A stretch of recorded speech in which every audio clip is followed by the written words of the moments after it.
Alright. Hey everyone, it's me, the Lucky Fate Reviewer, and welcome to possibly the final video for Fate Grand Order Arc 1. If you haven't heard already, or you've been out of the loop, the final demon pillar has been defeated, and once you defeat it, you can proceed to the final stages. With that said, I'll give everyone a moment who's yet to do this a moment to leave before I go into an overall view and feelings of how this ended. And afterwards, we'll go into more or less how the entire story as it is.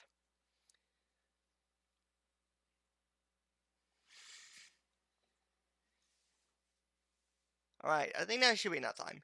So, Solomon. This was such a good way of more or less giving us a reward for going through all the singularities. Having all the servants from all the singularities and all the events come and more or less help us. Even the ones who should not technically be there are due to the fact that it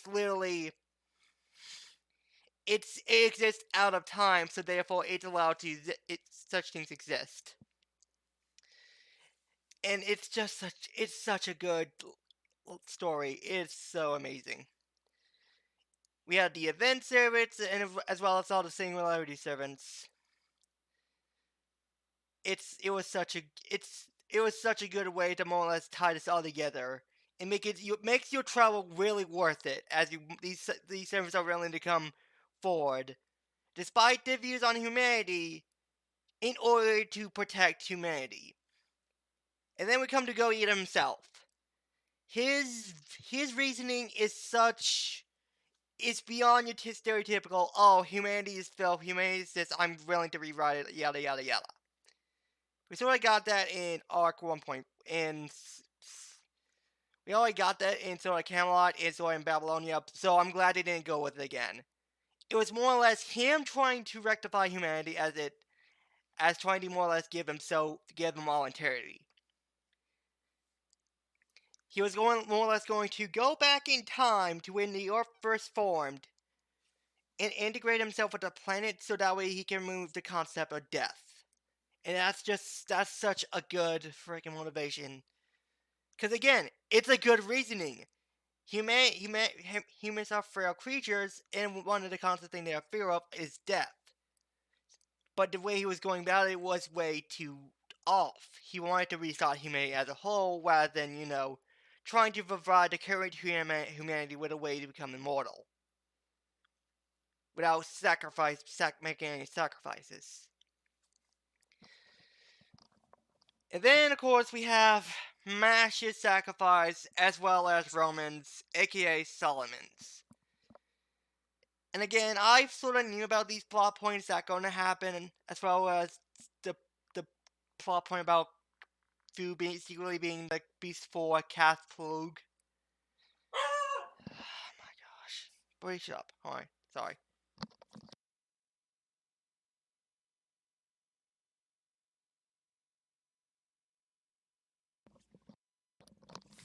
Anyway, sorry about that. But yeah, it was such a good story, and again, I'm sorry I'm not as invested as I was.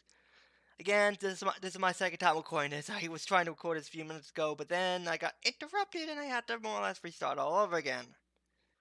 Hoping to get through this before then. But yeah, it's just the ending to this, the story, the award, it's so good, and we're more or less going to be leading into Arc 1.5.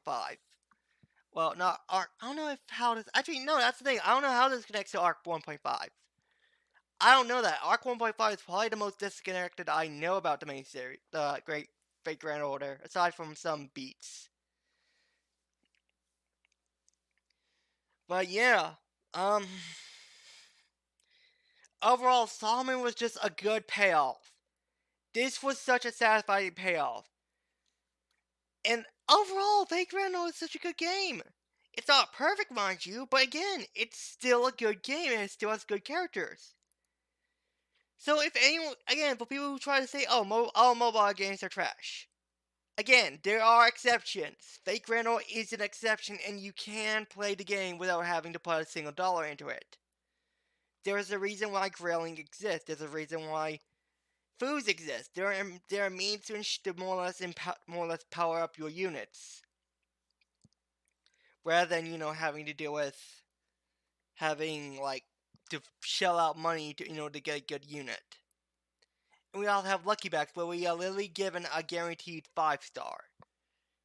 Again, there's 5 stars random, but again, that's a guaranteed 5-star. That's nothing to scoff at.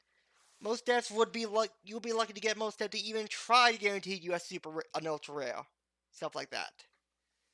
But now with all that said and done, I want to go over all the similarities. Starting with Yuki City, the scene for the Grail War. Back in, I guess, if what would be the the fourth Grail War. This was such a good starting off. We got an introduction to who we were. Sally got introduced to a character that wouldn't be long for this world. We got Levy, who we actually encountered in Solomon. He was the first sort of deal we had to go through. And it was just a nice introduction. Then we have Orleans. Basically, a ramping up of sorts. We had Giles and the Dragon Witch and all this other stuff. We have to try to more or less defeat them before they burn all of Orleans. We didn't really see the full stakes of it. But again, this will be rectified later. Then we have Rome, or Septum. Where, of course, we had to help Neo in taking down the other emperors, and had to stop Altera from destroying Rome.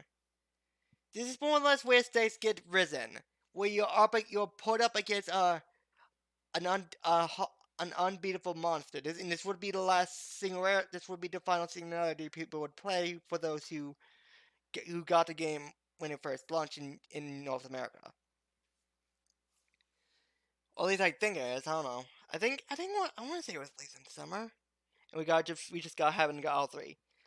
Then comes Okeanos, and I have to say this is more or less a stepping down, because while I can't really remember, because this was like over a year ago, last time we did this,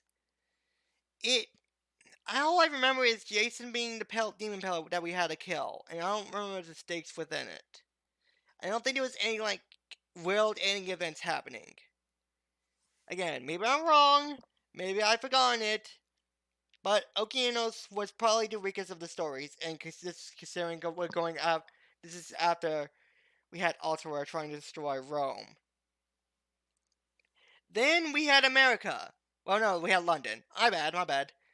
And of course, we had everything that happened in London. And this is again where stakes get higher, and we get like boss after boss after boss, truly wrapping up the story. How the difficulty is becoming more and more challenging, as we had to more or less stop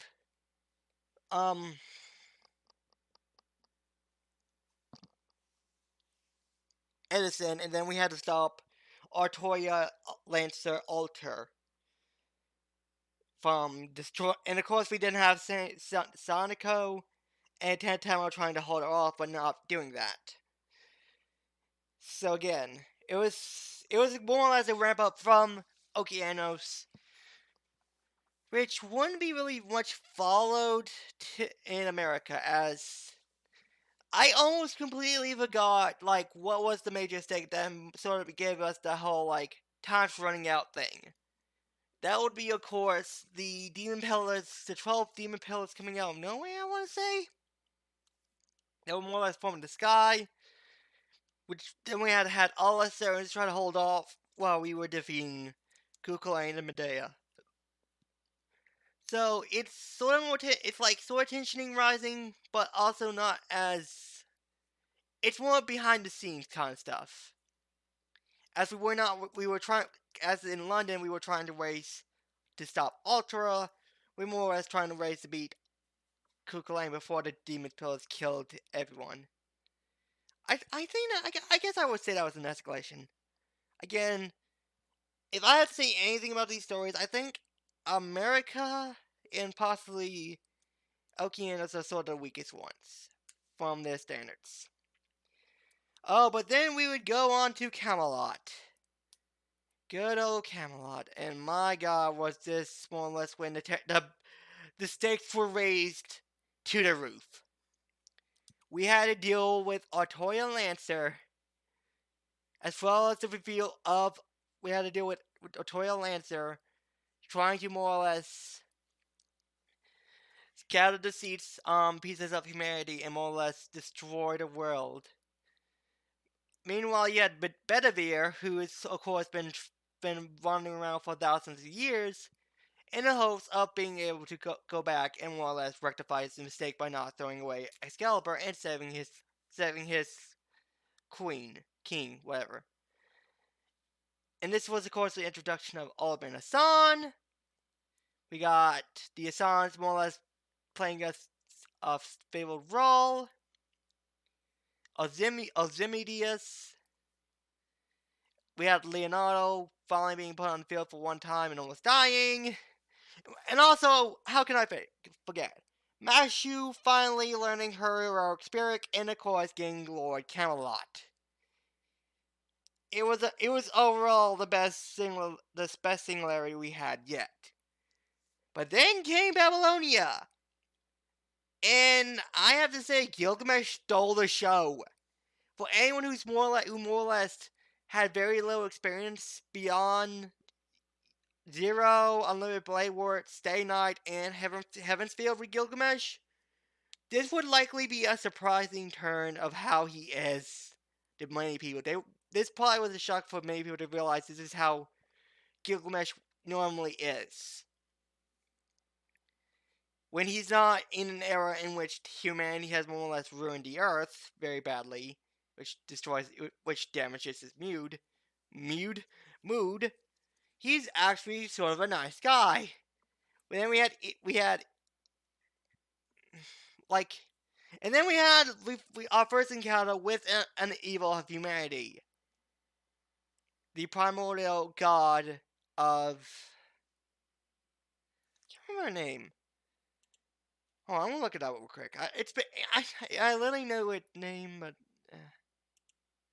on. Yeah, sorry for the quick doing this, but I just gotta figure this out.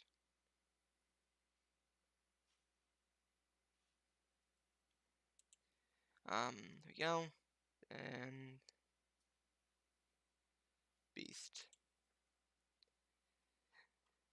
Tiamat, and then of course we had Gorgon and all the other people, and it's just and it's just literally this is where the stakes are raised to the max.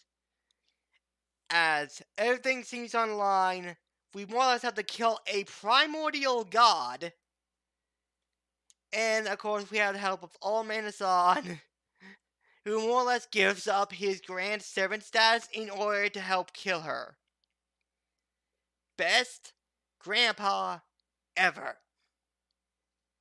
No one can deny me of this. He is best grandpa. He is best grandpa.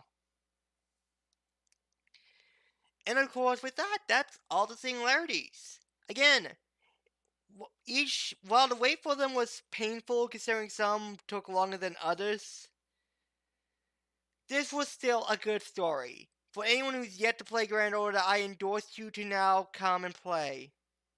Actually, I don't even know if you're able to more or less play Grand Order now or beat Solomon. I don't know what's gonna happen. I honestly don't know how to happen because now we got people who, of course, are coming post raids and post Solomon Singularity. So, how are they gonna end the story? I'm genuinely curious. I'm wondering if that's what Arc 1.5 is. It's more or less a way to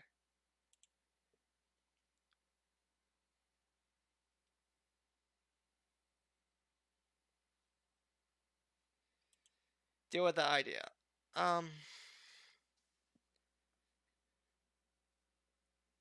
Oh yeah. Okay. Here we go. It's basically 1.5. It's a 4-part episode before the start of part 2. Which again, we are sadly going to have to wait for a month. Likely, because Shianku is not dated to happen till February the 24th. So around mid-February is when we should be getting it. And once we get an announcement of when that will be, I will gladly come in and start explaining what's the specialties with these episodes. But yeah, that's more or less overall my view for the Grand Order, the epic of.